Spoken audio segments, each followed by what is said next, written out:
audio and video are live. All right, here we go. In 3, 2, 1. The best piece of advice I can give you on working on your own vehicle is to get a good enough job that you don't have to work on your own vehicle and just let a mechanic do it that has a lift and has all the tools and shit. Apple is the appliance of the 80s for all those pesky household chores.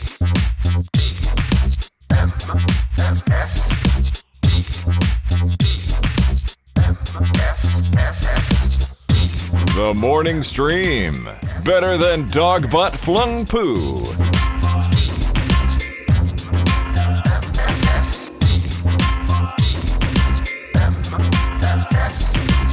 Good morning, everybody. Welcome back to TMS. It's the morning stream for Thursday, December 16th, 2021. I'm Scott Johnson. That guy right there on about a second and a half delay is Brian Ibbett.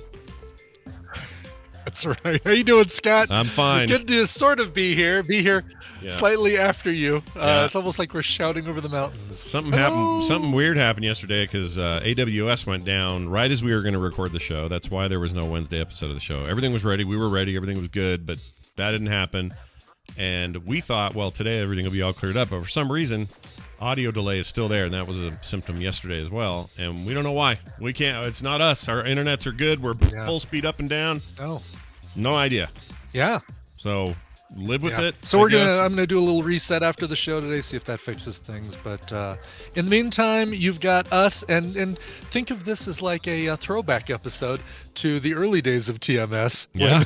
When we were like figuring out Skype and 2011 things weren't quite as easy as it is today, generally speaking. That's right. So it's true. So yeah, hopefully it's not too bad, but we'll make it work. We are not missing another show. Gosh dang it! Nope. And we're not using Skype because Skype is crap. All right. That's right. Hey, we're back. So yesterday I actually held. Well, I'm holding this over from yesterday, but I had a little thing I wanted to mention about Tuesday's show that I totally forgot on Tuesday, and this is important stuff right here. Okay, how I let this go, I don't know. Gosh. Right? I mean, don't you feel like maybe you don't missed? you put these automatically in your calendar or something? Or yeah, I really should. But here's what I forgot to mention on Tuesday.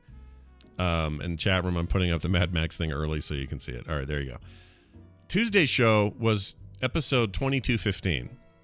In years, that would make it the 200th anniversary of Mad Max Fury Road. It's an important day for all of us to remember and to celebrate and to hold dear to our hearts. And yes. All right, ready? Yeah. Quick, what's your wedding anniversary? 1992. Yeah, that's what I thought. September. I know what it is. September 29th, 1992. There you go. Claire, I'm going to boot you from the chat room for not liking my movie. That's how into it I am. Just kidding. That's not true. Anyway, happy 200th year to Mad Max Fury Road. Congratulations. You did great. You know how anniversaries work, right? Anniversary means year. 200. Well, 200th anniversary episode is numbers and yeah. I'm making all that up, of course. But I know. But if I live that long, and I won't, but if I did, if I lived another 100 and something years. Listen, if I talked about Spice Girls as much as you talked about Mad Max, I think I'd have 5 or at least 4 cease and desists now. That's true. There'd be legal action. That's right. Posh probably wouldn't send a cease and desist. She doesn't care, but certainly the other 4 would. She doesn't care. She's got her little tattooed up boy toy soccer man. She doesn't care. Right. Yeah. He's all she needs. He's all I'd need. I mean, I don't want to cast aspersions. He's all right. Except he's only got the one ball. No, that's somebody else. Who has the one ball? No, that's somebody else. Who has the one ball? Who am I thinking of? Oh, Lance Armstrong. All right. Yeah. David Beckham has both balls. Yeah. And and a star on the soccer football field. Oh, pitch. That's right. Yeah, the pitch. Football pitch. Yeah, good job. It's been a while since we've seen the Ted Lasso episode. Ted Lasso, yeah. So we're getting there.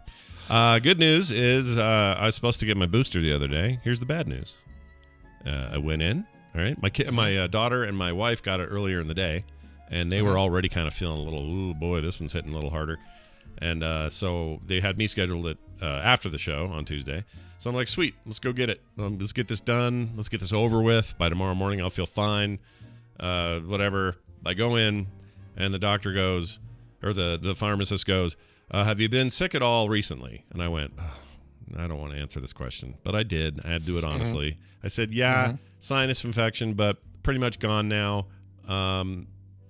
We're good. He goes, are you? Did you take antibiotics? I says, well, yeah, I am taking them. Like right now, I'm on a 10-day thing. And he goes, oh, how far into it are you? I said, oh, I'm like 5 days, halfway through. And he goes,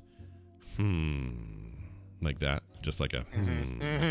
That's never a sound you want anyone in the medical field to make, even if it's a pharmacist or a doctor or a nurse or anybody. Yeah, it doesn't matter who. And he says, yeah, we recommend the standard procedure is we're going to not be able to do that today. I like how he's all of a sudden Lundberg from Office Space. We're going to go ahead and not give you a shot today. Okay? It was like that. It was like I felt like I'm giving him my stapler or whatever. And I went, okay, what does that mean? He says, well, the issue is we don't want to double team your immune system. You're already in full blown battle mode over here. We don't want to introduce a new front. You've already fight in Germany. We don't want to add Japan to the mix, basically. Sure, yeah. So now we got Pacific Theater to worry about. And he said, it's smart. It's they're looking out for you. Who knows what kind of side effects you might run into or issues with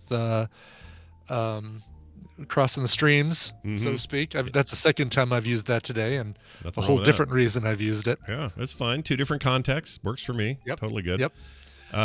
So I said, okay, fine. And the best they could do was a reschedule. And I said, well, when's the soonest you can get me in?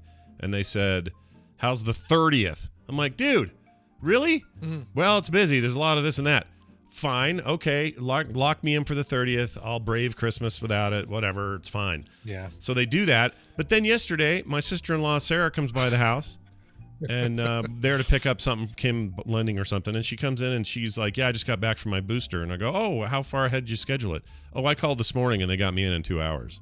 Same place. But not the same. Same place? Same place! Brian! Shut up! Yes! Oh, no way, really? Yes! Oh, well. He probably needed to go sometime out for yours. Oh, I don't know. That's weird. I know, I was annoyed. So here's what I'm going to do. As soon as I'm at the very tail end of this antibiotic run, a couple more, this weekend, I guess, I will say, I'm going to call them and go, hey, I need to get a booster and just see if I can't get the same sweet little shuffle in that she got. Maybe there's a cancellation and that's why she got it. I don't know. A little opening the velvet rope and saying, all right, you two, come on in. Yeah, get in here, you dumbass, they'll say. Yeah. So anyway, not boosted, but my wife and daughter, oh man, that leveled them. They had a rough one. Oh, really? Yeah. Carter got to the point where she told me this after, because by morning she was fine, but that night she's like, I was so bad in the middle of the night, Dad, I almost came to get you guys to like decide if I should go to the hospital or something. It was so bad. And I said, well, I'm glad you didn't, because that would have been weird. And she says, I know, but in the throes of it, she was just really, it was like shivers and couldn't move, and she hurt really bad, and is bad. But they're both good now, super boosted. They can get signals from way further away. They can go way up the mountains. Their Wi-Fi is improved. There's their 5G. Yeah.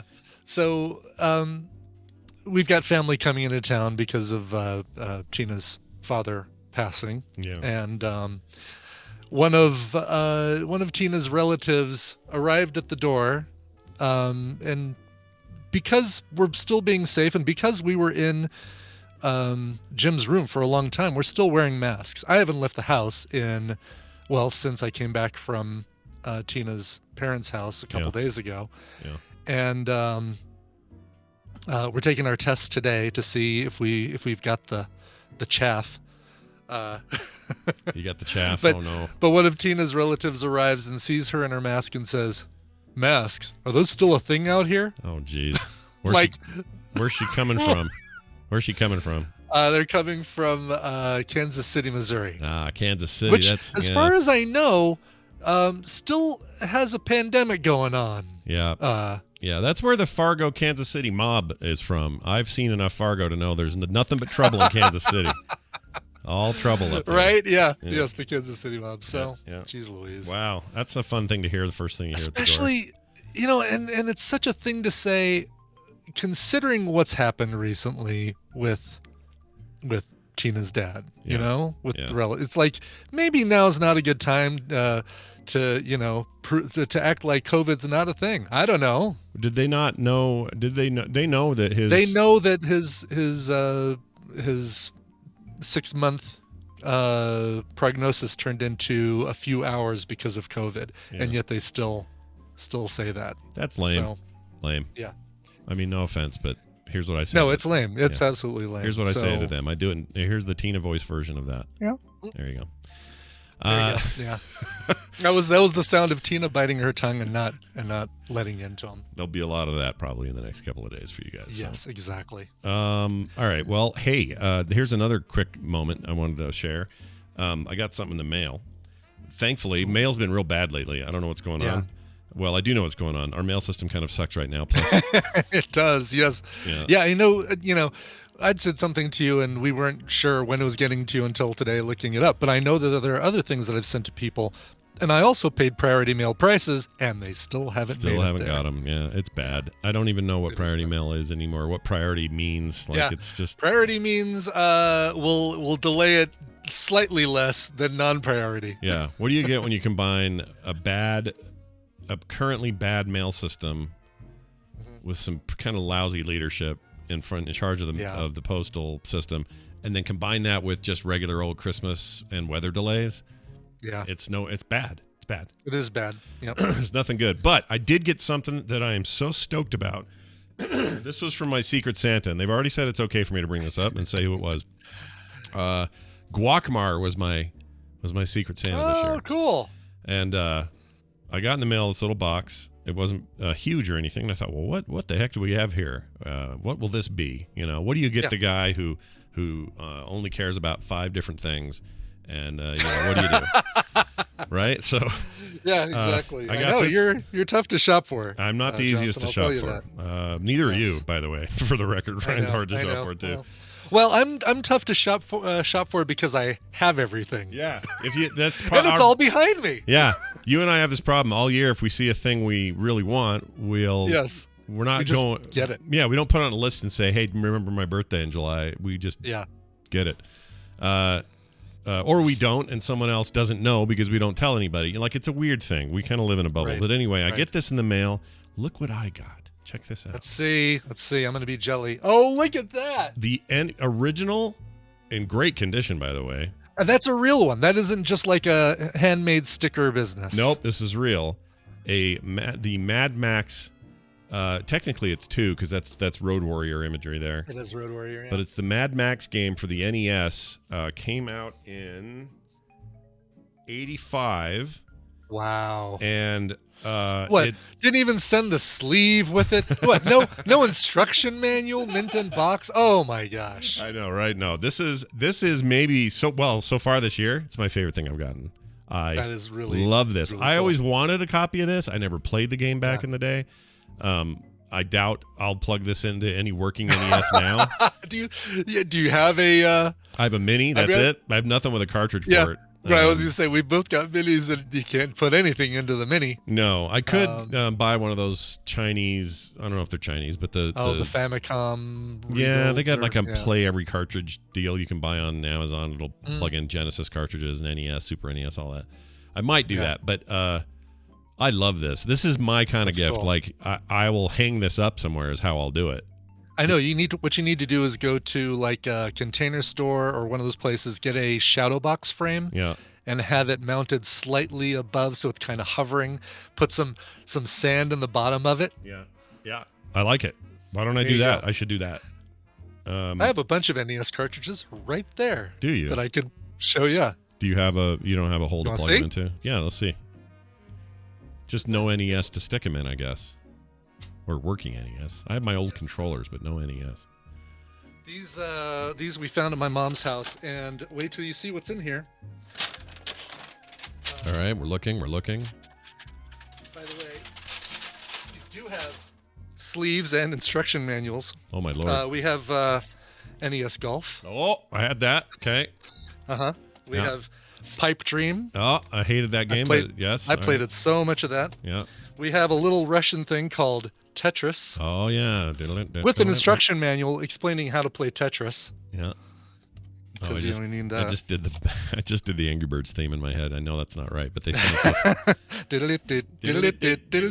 Tetris 2. Tetris 2. Because there was so much to improve upon with Tetris. Yeah, you had to make the shapes fall more. Check this baby out right here. All right, what do we got?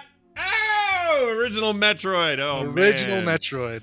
That's a keeper. That's amazing. The rest of these might go on eBay, but then we've got probably the pack-in game. Oh yeah, that would have been Super Duck Mario, Hunt, Duck Mario. Hunt. Yep, total Yep. pack-in. Eventually, I guess later versions of the model. Dr. Mario. Yeah, I like the Dr. Mario music, but I can't think of it right now. Super Mario 2. Yeah, with the pulling up the stuff and hucking them at Birdo. That's a good game. Birdo. Finally, Yoshi. Yoshi. Like, these are actually some decent games. So Yeah. I thought I need Yoshi to- showed up. Didn't Yoshi show up in Super NES, Super Mario World first, and then that came later on the... I think that's correct. Yeah, I think the first time I remember seeing Yoshi was in Super Mario World. That's amazing. Well, this one, I don't know if I'd have to blow on it or not. That's always the old thing where you got to blow on it. But I would love to see this thing actually play. So we'll see. But Guacmar, you're the best. I love this. That's so cool, Guacmar. Love it. I love I'll it. be keeping an eye out for my Secret Santa, who'll be sending me the Spice World NES game anytime now. Did that was a thing? No, definitely not a thing. Oh my gosh, I about lost it there for a second. I think those two things missed each other by about 10 years, probably. I don't know. Wow. Well, I can give you guys a tiny little bit of a hint that I'll be talking about more next week. But if all this retro game stuff has you, I don't know. If any of you are hearing that going, oh man, that's my jam. I love the old stuff. Have I got good news for you? And that's all I'll say for right now. Oh. Yeah, I'll just hold back. Are you on the adding a rest. new marble to your straw? What if I'm removing a straw and putting a marble in its place? What if that's happening? I don't know what the heck that means. Because don't you can only have one straw. You only have one life. Yeah, but you have more marbles, right? So you say, okay, so let's say you got a straw full of marbles, end-to-end marbles. End-to-end marbles, yes. I'm putting one marble in, and one of the other marbles is falling out. Oh, okay. Well, yeah. That's what I thought. Okay, you acted like you're gonna have a whole extra straw. No. Unless Extra you're marbles. Michael Keaton in Duplicity or Multiplicity, I don't think that's happening. Yeah, only 2 Michael Keatons allowed in Duplicity. That's all you get there. or Anyplicity. Yeah, movie. Anyplicity, you get just the one or the two. Anyway, so yeah, Rockmar, you're the man. You made my day. Thank you for that. That was awesome. Merry Christmas. Dark everybody. Swifty confirms there was a Spice World PlayStation 1 game. Now that I knew. That Did I not knew know about. that. I knew there was some Really? Spice World or Spice Girls thing. I didn't know what it was. I mean, there but- had to be, right? Yeah. That was the era, man. That was the Yeah. time. That was the big stuff. How sad. I have nothing to play that on. JK Grammer, you sent me something. What is this? Here's the complete playthrough of Mad Max on NES. Ooh, I'll watch that later. Oh, there you go. Yeah, So, I want to see how you that don't game need plays. to. Yeah, this is the game. I see. I remember this. I just didn't own it. Oh. Also, technically, the release date was 1990, but this cartridge says 85 on the back. So my guess is the cartridge casing was manufactured in 85, and then this game was put in and sold in 90. Yeah, there it is. Oh, man. I want to play it. It's probably not good, by the way, for the record. It's probably a bad game. No, probably not. It's probably Indiana Jones Atari 2600 level. or maybe not that- even that. E.T. Atari 2600. I kind of liked Indiana Jones Raiders of the Lost Ark on the Atari 2600. It was all right. Do you remember the Temple of Doom game in the arcades? That was all right, too. Yes. Yeah. Every time you took out one of the thuggy guards. If this discussion excites you, keep an eye on things. Keep an eye on my straw, okay? Because my straw is about to poop a marble. All right. Just letting you know I have half a Marvel available if you ever need it. You got half a marble. That's right. That's just what would that do? That would lay flat or it would swivel. That's what would it do? that's like a guest star or guest marble. Oh, a is what guest it is. marble. Oh, a marble of guesting. I got it. All right. No, I'm kidding. I never You never half invite marble. myself to anybody else's party. You always full marble is what you do. You full I always marble. go full marble. Unlike David Beckham, who we now learn does not have either of them because Victoria has them both. Yeah, she has all the marbles. All right. We'd better get to our first we're guest. we're gonna get a guest in here. I think that's a great idea, and we're gonna play this to get it kicked off right. Where is it? I made a new one, and now it is here. That sound can only mean one thing. It's time for us to welcome our friend Red Fraggle, aka Amy, to the show for a little read this. Hi, Amy. How are you? Hello. Yay. Hello. We can hear you. Yeah, we can totally hear you. How the heck are you? Are you doing well? Are you feeling it? Yeah, I am. We're all set for the holidays. I made everybody stockings this year. So I got those done. Cool. Oh yeah, I saw I saw a TikTok of some of that. That looked great. Yeah, really good. my son wanted a Deadpool one, so I made like a little Deadpool face and put it on a little red. Yeah, I thought it turned out. I thought that. I hope you really put well. chimichangas in there for Christmas. There's a stuffed unicorn. Oh, nice. Oh, is there? Nice, perfect. Well, close enough. Some little baby legs. Yeah, Right. It's the comic version of the chimichanga. Anyway, it's good to have you here. Of course, this is our second version of this with you, although last week's was on a PM edition, but this is your regular time slot now. How does that feel to you? Feel all right about today? Yeah, pretty good. I'm excited. Everything seemed to work despite technical issues for last week and, of course, yesterday. Yeah, our dry run last week was tricky, but today you sound great. You sound like you're in the room with us. That's all that matters. So we're going to dive right in. Of course, this segment's all about recommending books. And sometimes, we'll get into a whole genre discussion, but I have no idea what you're bringing today. So tell us what you got flying. What's going on? All right. So, yeah, turn on my video here so you can, very nice. share that if you want to, but Yay. you don't have to. So I'm really, really excited to tell you guys about this book. So the way I know about this book is really an interesting and fun story, but go ahead. The name of the book is The Wakeful Wanderer's Guide to New England and Beyond by Jim Infantino. Oh, I've Now, never heard of this. If the name Jim Infantino rings any bells, it might be for a couple of reasons. One, Jim is the lead singer of the band Jim's Big Ego, who did songs like Stress and The Ballad of Barry Allen. Those are Jim. Also, fans of the TV show The Flash might remember around season 3, there was an episode called Infantino Street. Yeah. Wait, is the Ballad of Barry Allen about Barry Allen the Flash? Yes. It is? Yeah, we've even played that. We lost Amy, but Oh. yeah, no, they're big into kind of the pop culture comic book kind of I didn't know related that. songs. That's Yeah. great. I had no idea that there I want to say we've even played that one on the show as part of something Oh, we might have. All way right. back in the day. Yeah, way back. Amy, you still there? Do we have you back, Amy? Am I back? Yeah, here? you're back. I You're just- good. Literally, Discord just kicked me out. Yeah, it So, said, hey, all right, we're- but we're Welcome to this week in the internet. Yeah. Yeah, it just all of a sudden just boom, it was gone, and I was like, Yeah. what? Yeah. No. Straight up, I blame Amazon. It's their fault. Okay. Bezos. It's Yeah, Bezos and his damn weenie rockets. Yeah. Yeah, exactly. His weenie rocket. I mean, It's weenie we rockets. talk about shaped like a penis all the time, but no one's ever Yeah. said weenie rocket to me. That's great. That's great. That's I the did new that name. because Amy is on, and I didn't want to say the word penis. Yeah, no, I get you. She's like a sister to Yeah. us. We can't say penis Well, to our Because I sister. can't say that in Yeah, front of that's Amy, no that good. word. Anyway, Well done, sorry. Brian. Well done. Thank So you. we No problem. while See you how were I didn't gone, say- Brian see how I didn't say confirmed. penis? No, you can say penis all you want. Say penis all day. No. Brian confirmed that the Barry Allen in reference here was in fact the Flash, which I did not know. That's kind of cool. So that's where we Yeah. were while you were gone. Yeah. So Jim is actually the nephew of Carmine Infantino, who originally was one of the original artists who drew the Flash. Yeah. So And had a great run on with Marvel doing the Star Wars comic book. Like for a long time, like 80 issues or something, Carmine Infantino was the man, was the artist. That's pretty cool. Why those names aren't ringing a bell to me, I don't know. I usually know a lot about that old stuff, but this one's not ringing for me. I don't know why. But anyway. well, it will now. Okay. Sweet. Now you'll remember it. Yeah. So anyway, Jim is mainly, I know him from his singer-songwriter stuff, and because I really enjoy all of Jim's Big Ego and all of his music.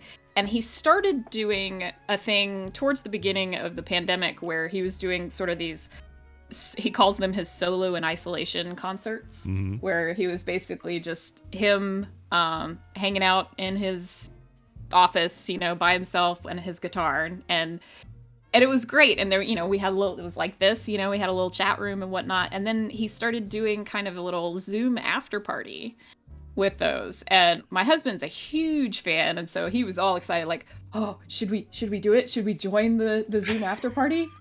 Yeah. So that's Carmine. Okay. Cool. That's Uncle Carmine.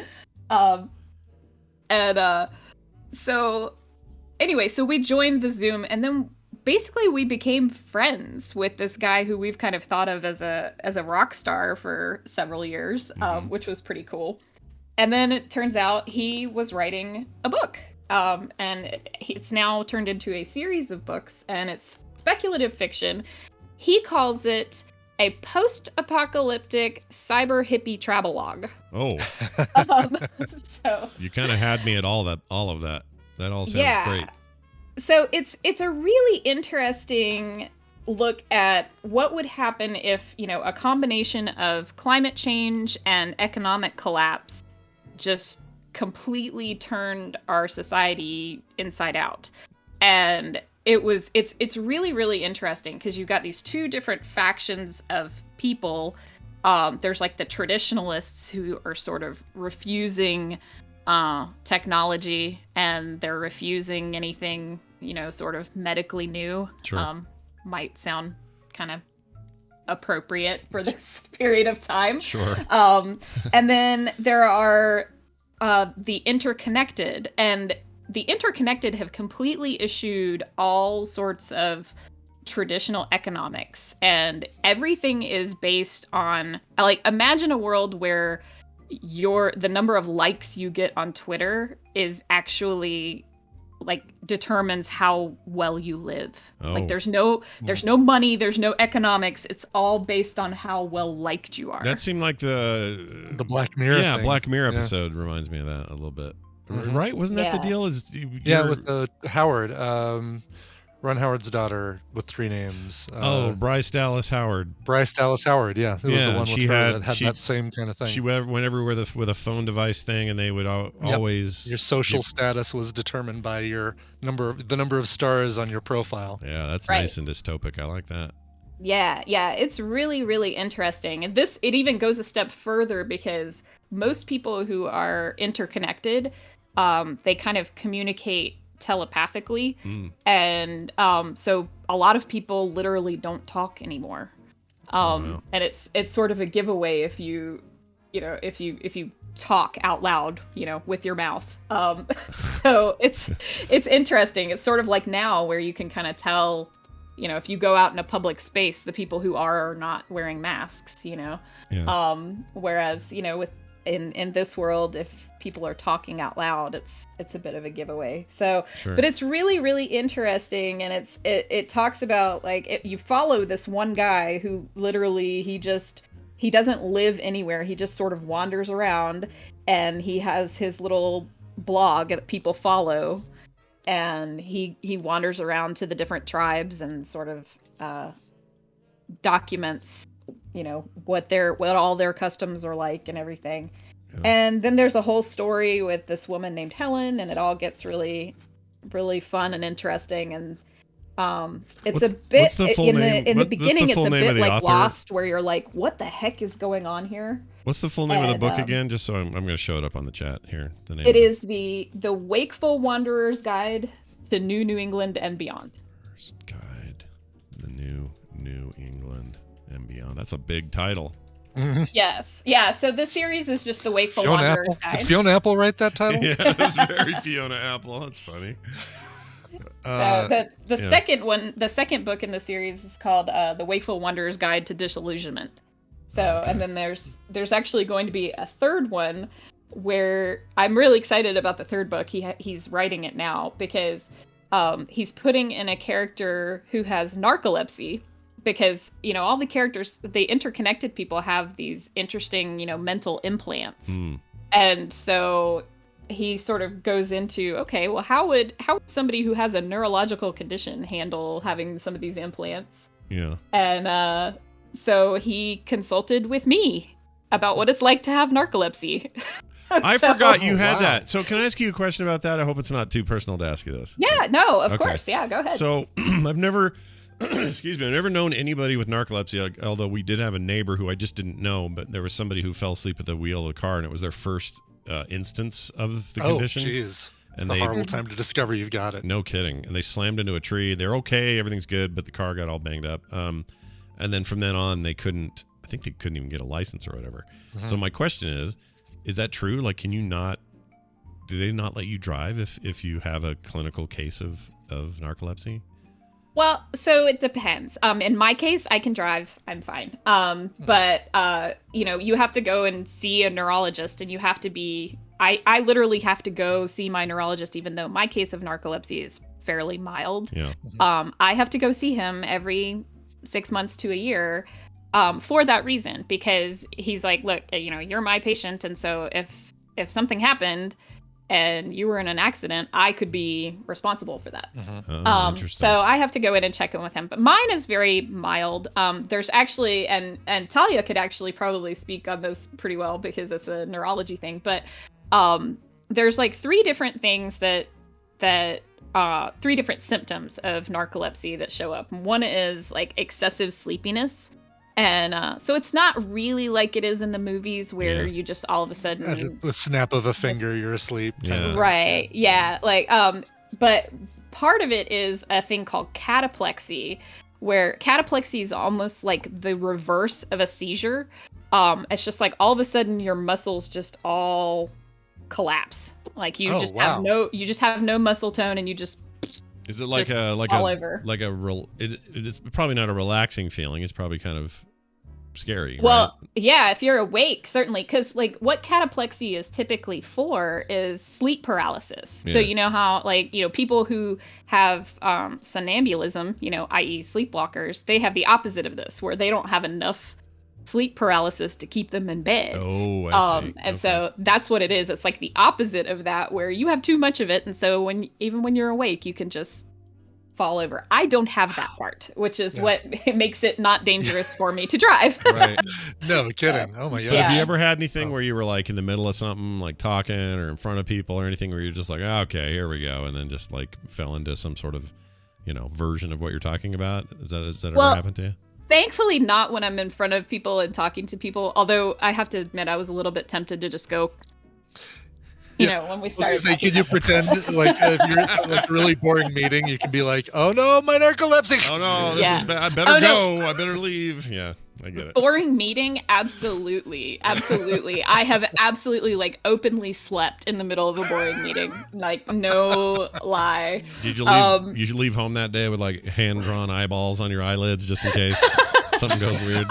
Well, there was some video taken of me, which was kind of fun, but yeah. Oh, no. Oh, jeez. Oh man. But yeah, so they actually, when you first think, okay, well maybe there's something, I'm sleeping a lot and maybe there's something wrong with me. One of the things they have you take is the Epworth Sleepiness Scale, and it's like 17 or so questions about like how likely you are in a given scenario to fall asleep. And it gives you like a whole bunch of different ones, like driving a car, or if you're a passenger in a car, or if you're in a meeting, or watching a movie, or reading a book, all these different, and they're all, varying in scale. Yeah. With 17 questions, I think I'd be asleep by question 13 or 14. So well, right, yeah.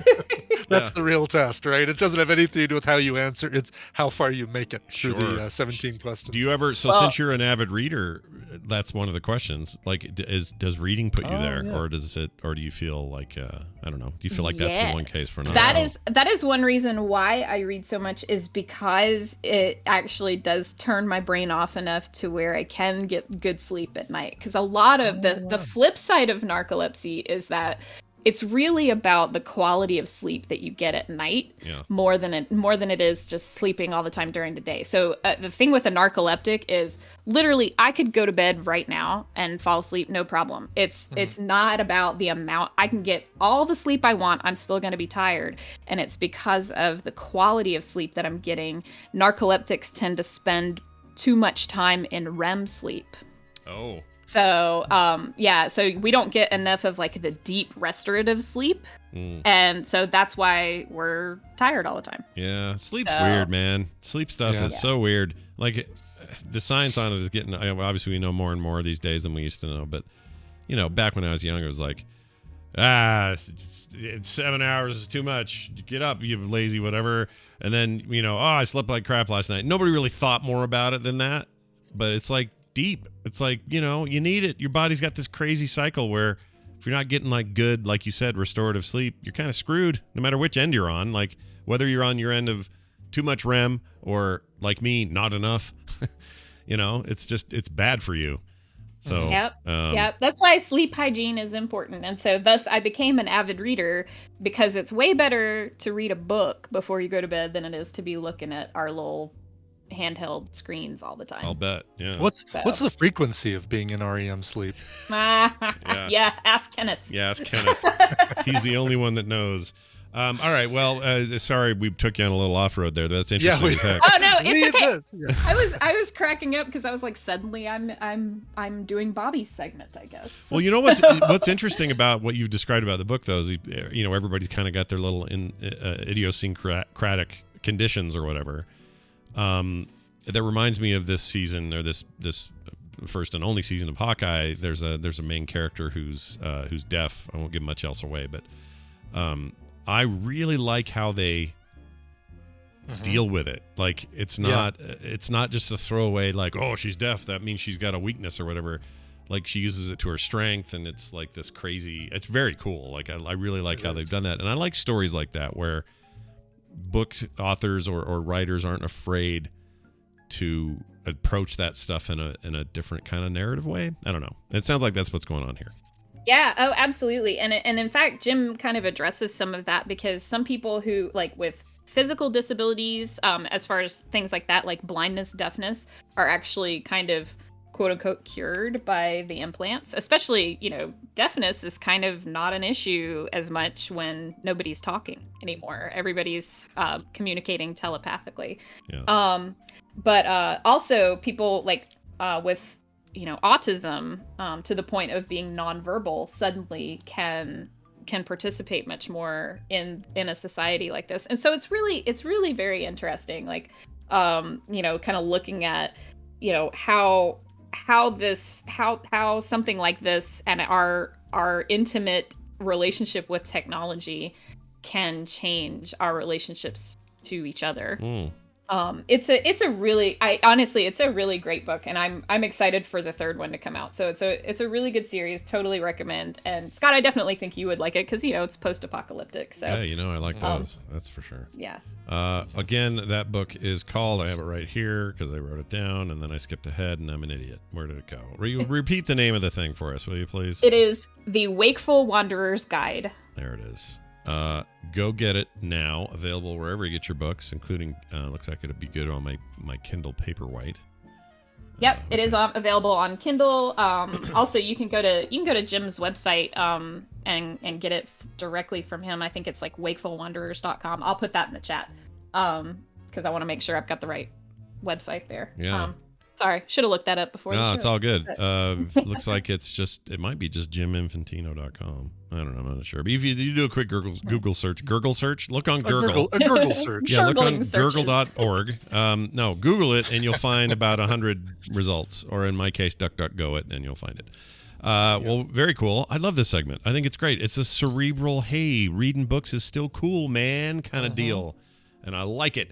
But I hope it doesn't put you to sleep ever while we're talking. That would be a bummer.